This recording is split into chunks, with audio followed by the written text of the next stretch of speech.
shows inéditos e... Lá na Pousada Terra da Luz, onde eu costumo tocar. Então, dia 12 eu vou estar lançando esses dois títulos num show super popular na metrô Estação da Carioca. Tá ótimo. Um show com o meu quarteto, às 6 horas da tarde. Que bom. Qual é a música que você vai tocar? Bom, então vamos tocar, já que eu falei de Mauá, eu vou tocar um trechinho da Valsa de Santa Clara, que é uma cachoeira linda. Tá bom. Tá?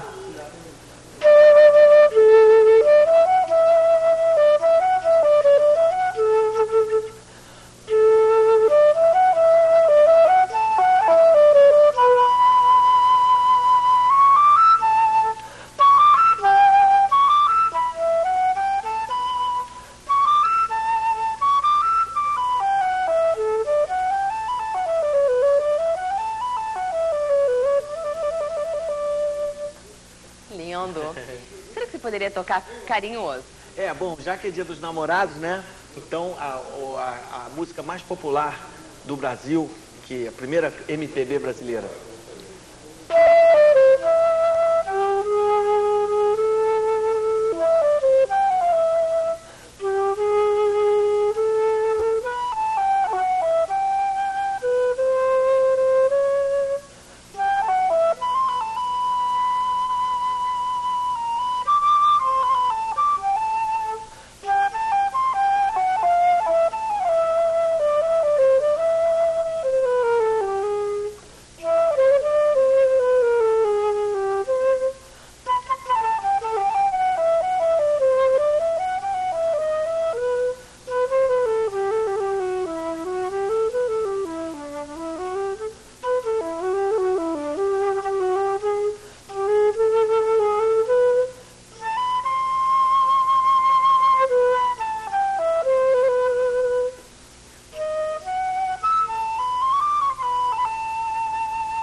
Parabéns, maravilhoso. Legal. Vocês ganharam de cortesia do programa Antes e Depois um jantar no restaurante Na Pressão, lá no Downtown, tá? Obrigada. Bom, obrigada. Obrigado. Tá? Vocês não se esqueçam de comprar um presente pra namorada, pro namorado, mesmo que você seja casada há muito tempo. Quero mandar um beijo pros meus tios, que são casados há quase 40 anos e são, assim, um casal de namorados. Eles têm 70 anos, né, e vivem que nem vocês, assim, uma gracinha. E agora vocês assistam, eu estive na recepção que eles fizeram lá no Hotel Meridian, da L'Oréal, onde eles lançaram a nova estrela, que é a Débora Bloch. Vamos assistir as entrevistas. Então, para vocês, meus queridos telespectadores do programa Antes e Depois, a nova estrela da marca L'Oréal aqui no Brasil, que é a Débora Bloch. Tudo bom? Tudo bom. O sucesso da música instrumental brasileira nos Estados Unidos. Veja agora na entrevista da Márcia Peltier, direto do Rio de Janeiro.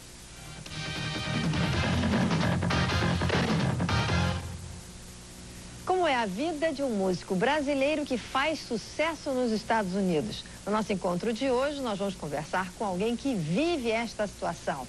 O músico e compositor Marcos Ariel. Marcos, é um prazer enorme ter você aqui. Prazer é todo meu, obrigado. O Marcos, você mora em Los Angeles.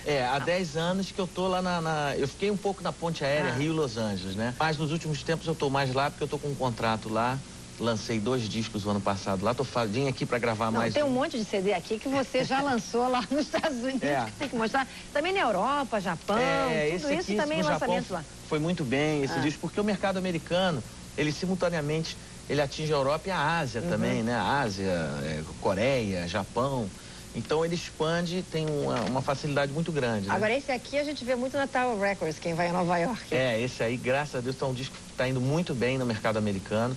Ficou top 10 na The Wave em Los Angeles, na CD 101, na KCFF em São Francisco, tocando no Coast to Coast. Vem cá, você tá coast to coast, tá indo pra Europa, tá indo pro Japão com seus CDs. E Brasil, mano? Quer dizer, não tem espaço pra música instrumental no Brasil mesmo, né? O Brasil é aquela velha luta, né? Quer dizer, problemas de formação de plateia, problema de espaço para o músico se apresentar, né? Até isso, a formação de plateia, espaço? Isso seria... Como assim? Porque tem casas aí que poderiam fazer apresentações muito bem. Tem poucas casas, né? Não tem um número, você vê, a gente estava comentando sobre a bossa nova, que é uma música tipicamente carioca, né? Vamos ver uma bossa nova hoje, no Rio, aonde? A pessoa não vai ter muito lugar, a opção, né? Tem pouco espaço, né? Nas rádios também. Mas eu acho que agora está tendo um pouquinho mais de espaço para essa questão da bossa nova, com música instrumental. Depois do filme Bossa Nova, as pessoas estão começando a voltar a atenção para esse estilo. Esse estilo musical, isso realmente é inevitável, né? Agora, você é mais jazzista, mas você faz uma mistura de todos os nossos ritmos? Eu sempre sou um apaixonado pelos ritmos brasileiros, né? O choro, o baião, né? A valsa, o samba, né? O Brasil carioca, a bossa nova, né? Que é um estilo musical, um gênero. Você não acha que a bossa nova perdeu as fronteiras dessa carioquice que você falou? Realmente. Está bem internacional? É uma referência, né? Qualquer lugar do mundo que você vai, encontra um músico, Tom Jobim, vamos, samba de uma nota só, wave, aí já tem aquele entrosamento harmonicamente, já estão se entrosando. E agora tá outras fronteiras, né? Estão tocando bossa nova em ritmo de jazz, em ritmo dançante, né? Para o pessoal dançar nas discotecas, né? Marcos Valle, Azimuth, todo mundo na Inglaterra tocando nas pistas de dança. Quer dizer, dá uma roupagem diferente disco? Harmonicamente, traz a riqueza harmônica da bossa nova para o ritmo dançante, né? Aquele...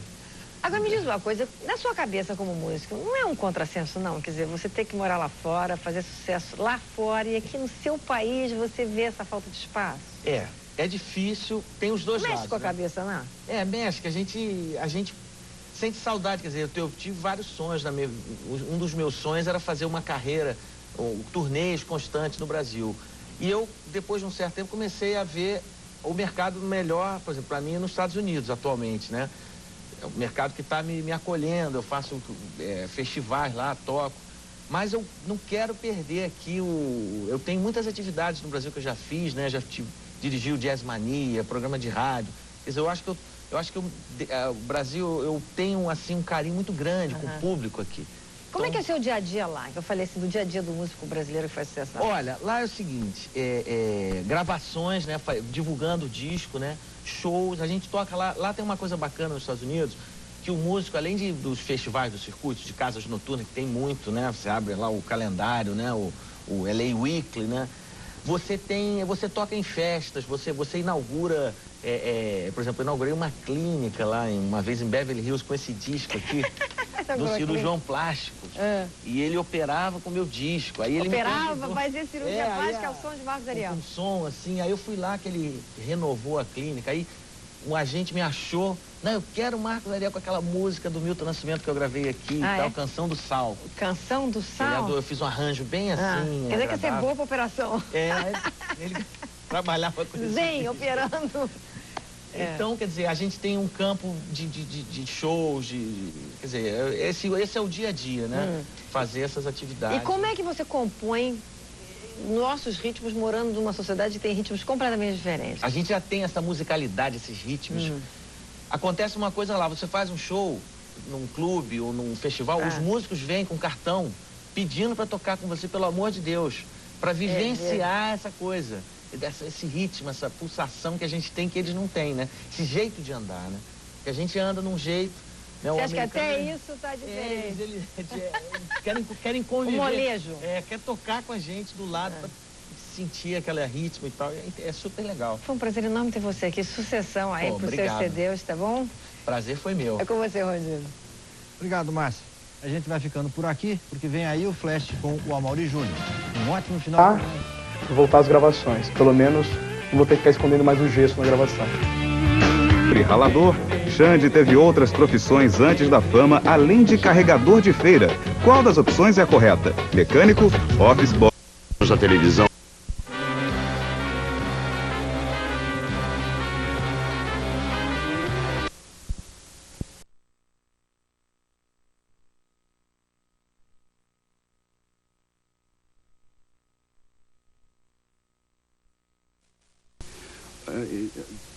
We won't go on stage tomorrow night.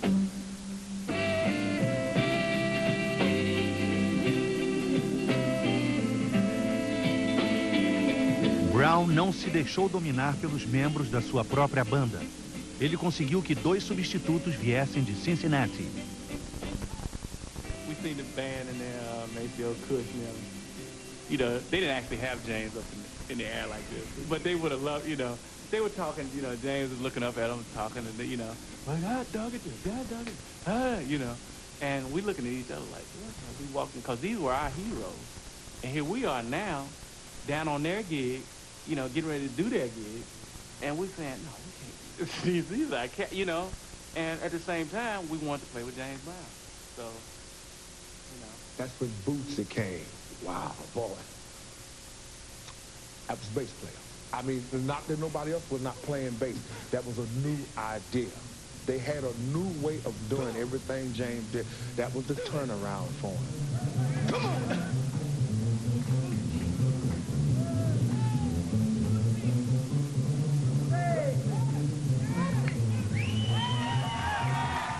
And all of a sudden, here's this young bass player who's barely out of high school, and James is bringing him to the forefront, and he's got the whole crowd going, say Bootsy, say Bootsy.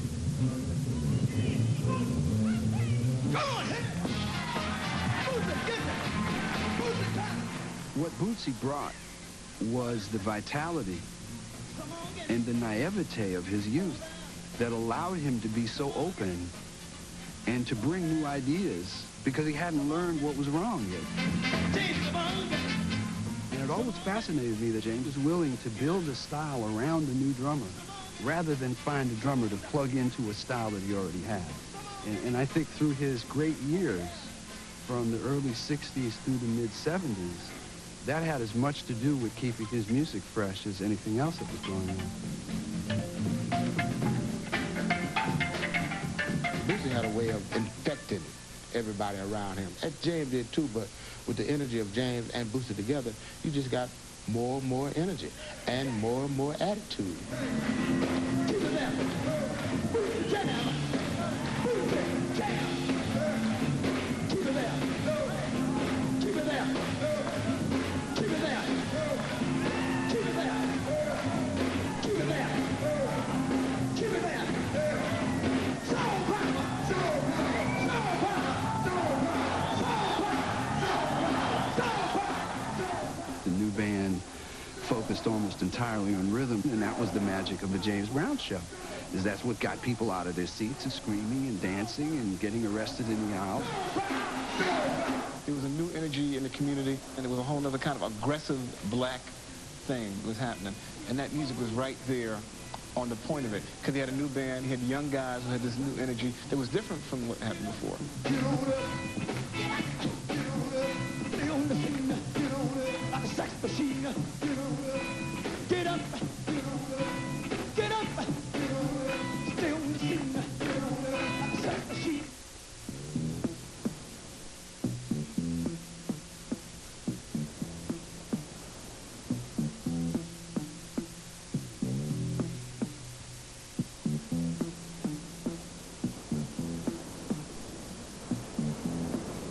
You add the thumping and plucking with drums, you know, you go.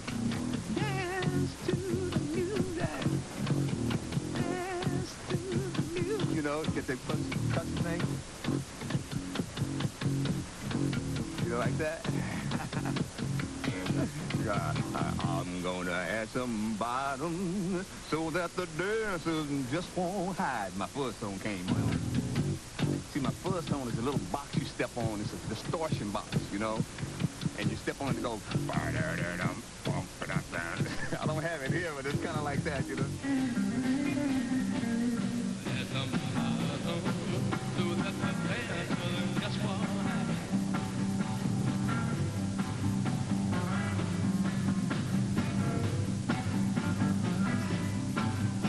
He'd actually start popping and playing accents while he was playing melodically the low end on the bass, and that's how he developed that. That was the beginning of slap bass. That's how he developed that. Yeah, right.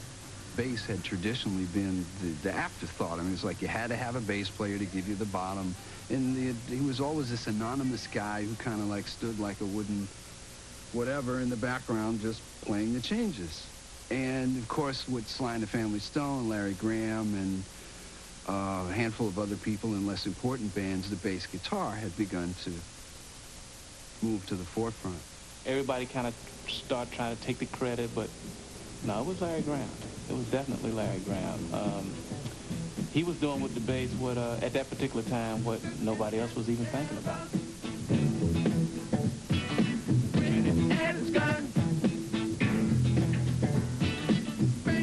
Dance to the Music foi apenas a primeira de uma série de 10 sucessos mais vendidos durante os 3 anos seguintes.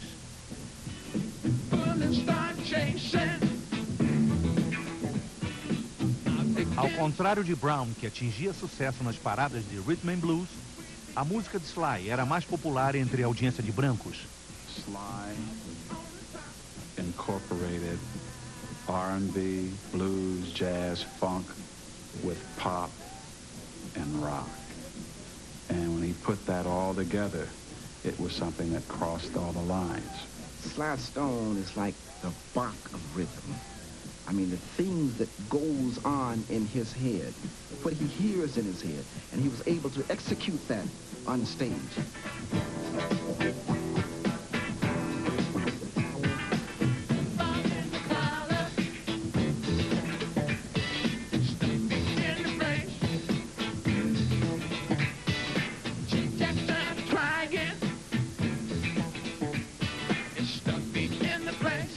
Had a multiracial band, multi-gender band, had women musicians. It was a very open, optimistic view of what America could be. And his music said that, and his band said that.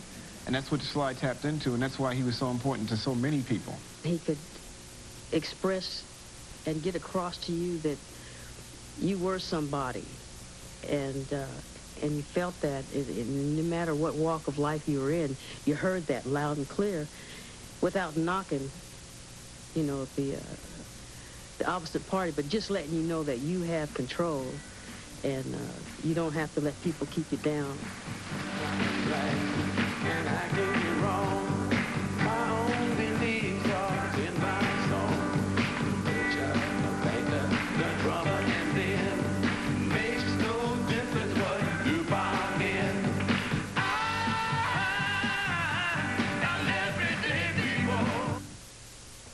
No próximo bloco, o mega sucesso dos Beastie Boys.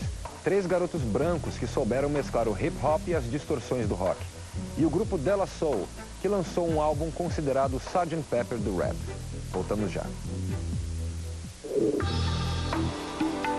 Estamos apresentando Arte.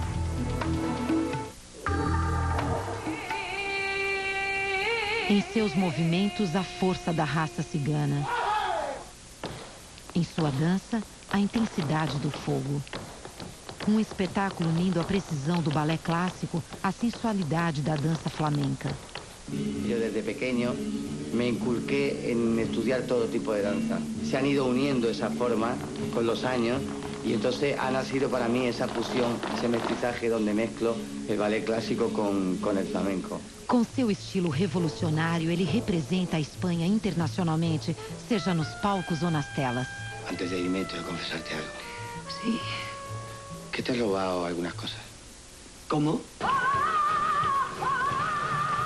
O novo nome do flamenco moderno, um dos bailarinos mais aclamados da atualidade. Joaquim Cortés, uma paixão cigana, um especial de vidas nesta sexta em People and Arts.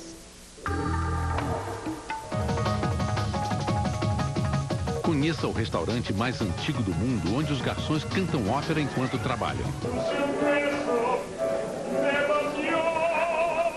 Visite a Cidade dos Livros e veja coleções de todos os tipos, miniaturas gigantes, decorações excêntricas e muitas outras raridades. Tudo isso em Curiosidades do Mundo, neste sábado, em People and Arts. Em People and Arts, mantemos nosso compromisso de alta qualidade em tudo que oferecemos ao nosso espectador. Se houver qualquer falha ou queda de nosso sinal em sua TV, por favor, ligue para sua operadora de TV por assinatura. Obrigado. Voltamos a apresentar Arte. Voltamos a apresentar Planeta Rock, aqui em People and Arts.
You had major riots in almost every major American city with a black population. You had the first major influx of heroin coming into the black community in a way it never had before. I mean, just mass marketing everywhere. Junkies sprang up on all the corners. Everybody's misused him, ripped him off and abused him. Another junkie plan, pushing dope for the man. A terrible blow, but that's how it goes. Nem todos abraçaram este novo realismo. Muito embora houvesse iniciado esta tendência, as letras de James Brown estavam se afastando da crítica social, em direção a uma celebração bem maior do ritmo. Ele estava autocrático como nunca, e em 1971, mais uma vez, foi demais para alguns de seus músicos. After we had left James, we really didn't know what the heck we were doing, what we were going to do, because like after 2 weeks, we ran out of money. It was like, okay, all right, Mr. Boots, since you on it and everything, what we going to do now? So we were looking pretty crazy. And then we start doing gigs and, going to different towns, telling them, we the house guests, formerly James Brown Band. Enquanto na turnê com James Brown, Bootsy ficara impressionado com a extravagância do que acontecia na Inglaterra. De volta aos Estados Unidos, ele colocou seu toque pessoal, achando que havia conquistado o mercado em audácia, mas alguém já havia chegado lá.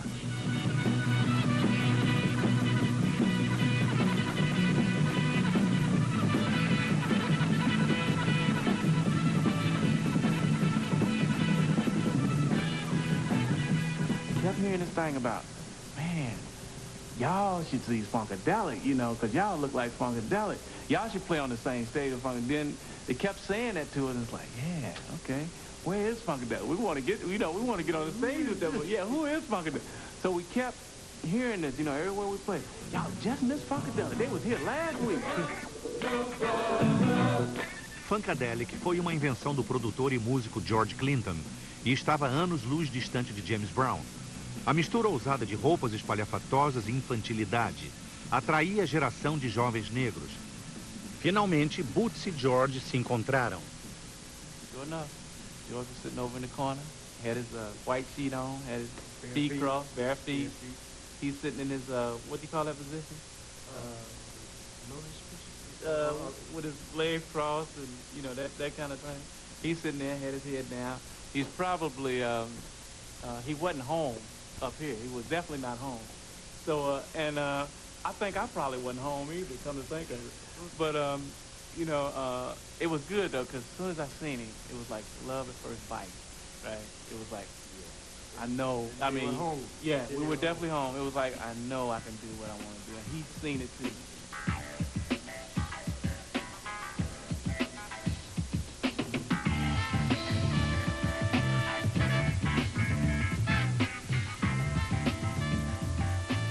Bootsy was a big, silly dude that could play a gang of bass who had so much magnetism that, the spotlight could be on everybody else on the stage. And none of him, people would still be looking over trying to see who that is. We knew that right from the beginning. And he had that rhythm and that vibe of James Brown that we were able to take and do what we knew from Motown. Foi em Detroit que o ex-cabeleireiro George Clinton originalmente iniciou no mercado musical, ao gravar para Motown com a sua banda, os Parliaments, nos anos 60. To come to Detroit, trying to be like the Temptations, and we were singing good doo-wop group, and we thought it was cool and everything. We came out here, we found out they had about 10 cool groups in a line waiting. Clinton buscou inspiração numa fonte inesperada. We learned that from being on the road. We was always with some pop, psychedelic band or rock and roll band. We knew the main thing about that music was the amplifiers. And we went and bought all the Marshalls in the world. Some of the black bands with Marshall. We go to a show with Marshalls and they have Shure PAs, the little silver columns. And our amps was louder than the whole PA system. So we were pantomime, and we still wouldn't turn down. We played loud as hell. And then we realized that we didn't have no competition. We went out and got us some robes, and that was a good way to get rid of the suits because we couldn't keep them clean. Ties couldn't keep them clean. So we started being funky. P-Funk, number one was fun. I mean, when I say fun, I mean they had cartoon names, very elaborate stage show. It was sci-fi. I mean, there were no real black cartoons. There were no real black sci-fi movies. And in a lot of ways, P-Funk represented all of that. And it definitely was an avant-garde move to be down with Funkadelic. Y'all ready to give up the funk? Bootsy adicionou ao cruzamento cultural hedonista de Clinton o que faltava para que realmente pudesse decolar. Sing it loud so we make it mean it. Sing!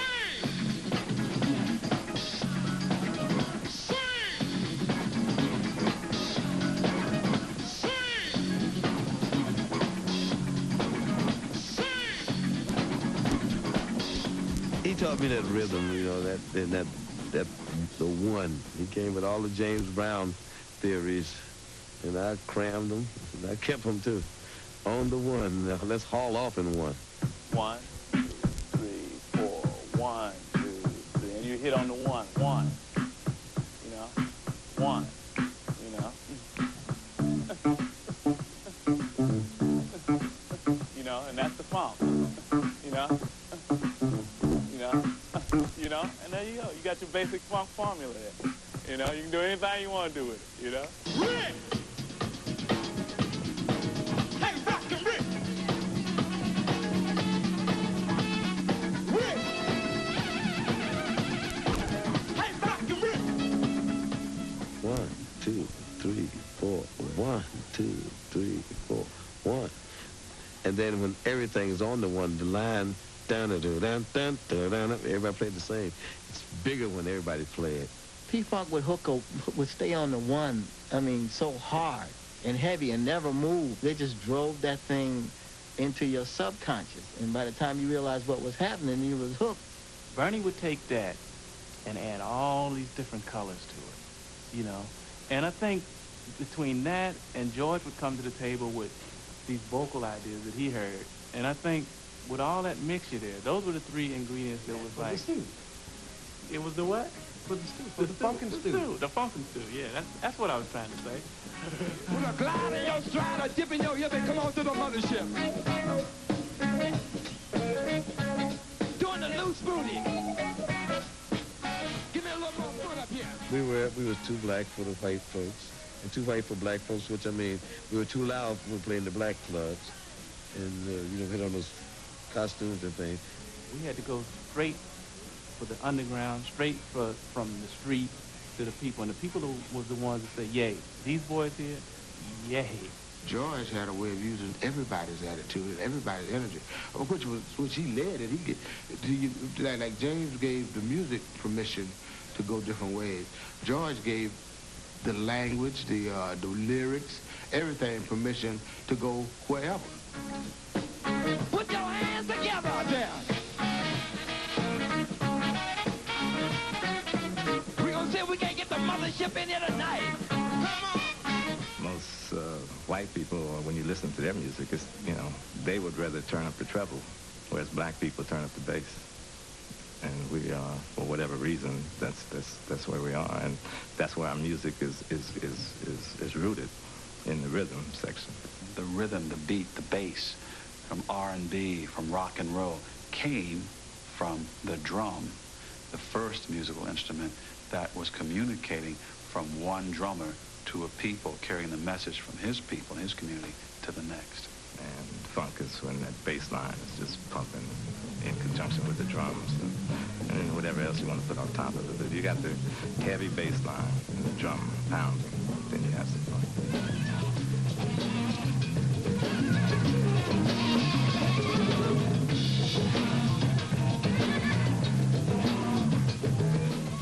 Pela metade dos anos 70, o funk havia se tornado o novo padrão na música negra.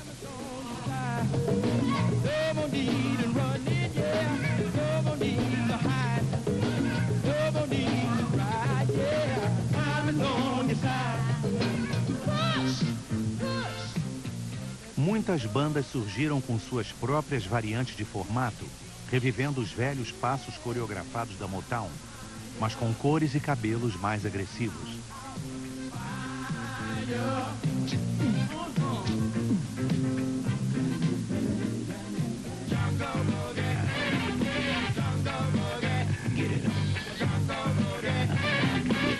Por detrás da fachada exuberante, os grupos funk estavam tendo alguns problemas. The music industry is not separate and distinct from the things that are going on in the community. I mean, there was forced busing, there was affirmative action. All these things were making some resistance to black music and black people in general.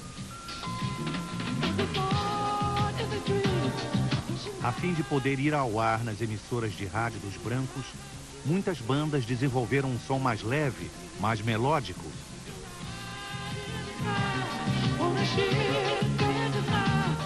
Mesmo assim, ainda encontravam resistência. The formatting of radio changed, become much more conservative in terms of what they would play of different kinds of music. And so funk, to a great degree, was not really heard for the most part by the mass audiences. Those lines were drawn. You know, black music is for black folks on black radio stations, and white music is for white folks on white radio stations. But now we found that the buying public could care less. They were just interested in music that made them move. But the problem was convincing the record company. When I come home a little late at night. A CBS foi uma gravadora que atinou para a possibilidade de faturar em cima da música dançante do mercado. Foram os primeiros entre os grandes a procurar produtores negros. Na Filadélfia, eles encontraram uma dupla que daria àquela cidade a sua própria marca registrada musical.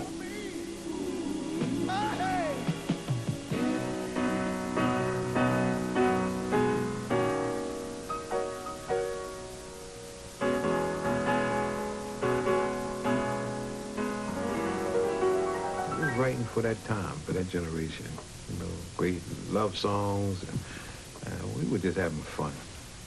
That's what we were doing, just having fun and overjoyed that they liked them. That every time we wrote a song, it was a hit. Yeah, that was unbelievable.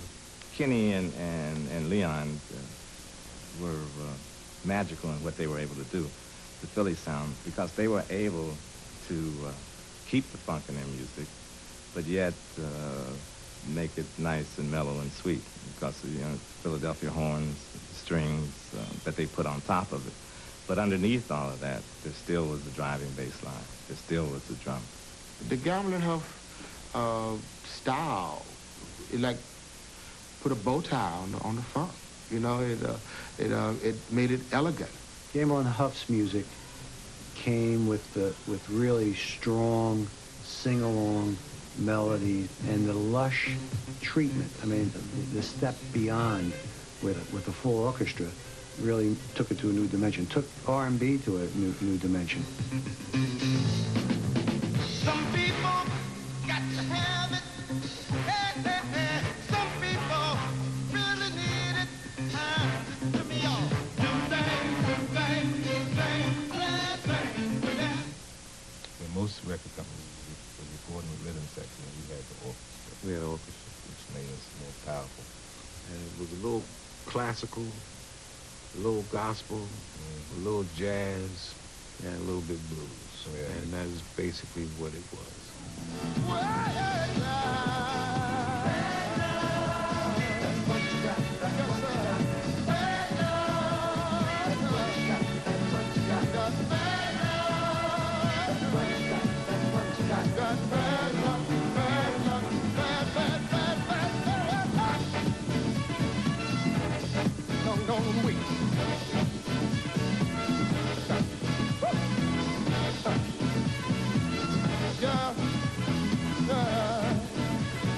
Everybody's doing straight chords, you know, straight dominant chords, and we invented this kind of stuff, that kind of stuff.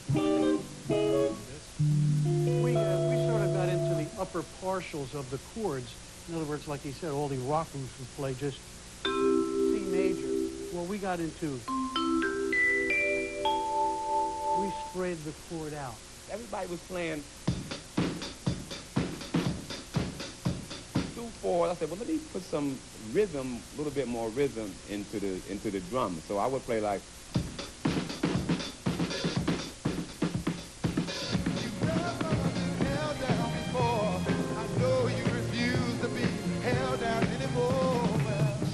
It's more like a melody on a snare drum. So didn't sound nothing like Motown, Memphis, and nobody. I want y'all to listen to every word I say, every word I say. No, no, no. Look out. Ain't no stopping smile. We got to go. We had a string of black and white artists, international from Italy, Germany, England, who came because they heard something that they liked and they wanted to try and capture. It was great for the studio, but we were always busy and so forth. But the core was what Gamble and Huff created. Gamble and Huff ajudariam um antigo grupo de soul na sua autotransformação quando eles decidiram sair da Motown. Rebatizados de os Jacksons, Michael e seus irmãos vieram para a Filadélfia à procura de um maior controle artístico e de um new look.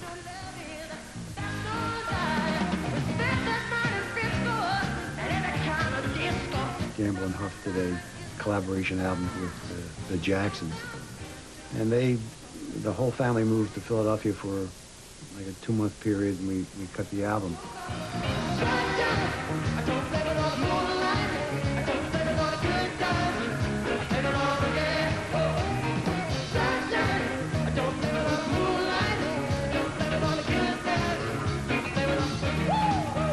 I think one of the interesting things that really became apparent even back then was that Michael had heard something in his head, and he was an active participant in the production.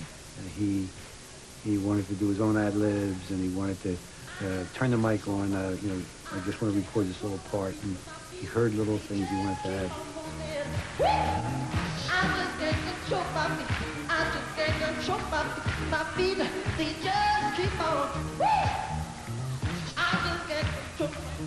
So typically it was Gamble and Huff's show, but you really credit Gamble and Huff teaching him how to write songs.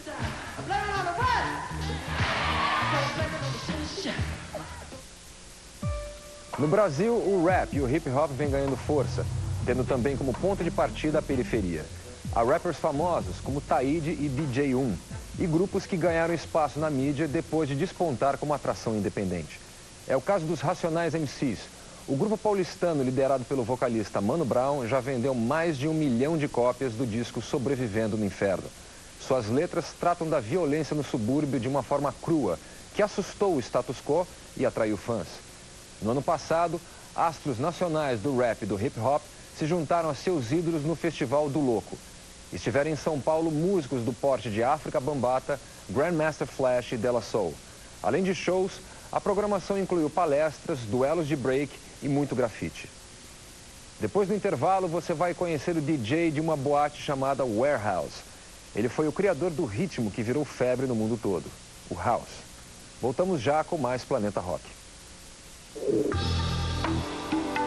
Estamos apresentando Arte. Do clássico ao rock, de Marilyn a Diana, da vida de uma tribo perdida no deserto africano aos centros mais cosmopolitas do mundo. Isto é People and Art. Seja na ilha de Trinidad ou em Kerala, em algum lugar do mundo, as pessoas se reúnem para celebrar um evento, uma tradição, uma festa religiosa ou uma festa popular. Visitar o país nestas animadas e coloridas datas é chegar no momento certo para conhecer a cultura e as crenças do povo. Prepare-se para conhecer lugares que você nunca imaginou.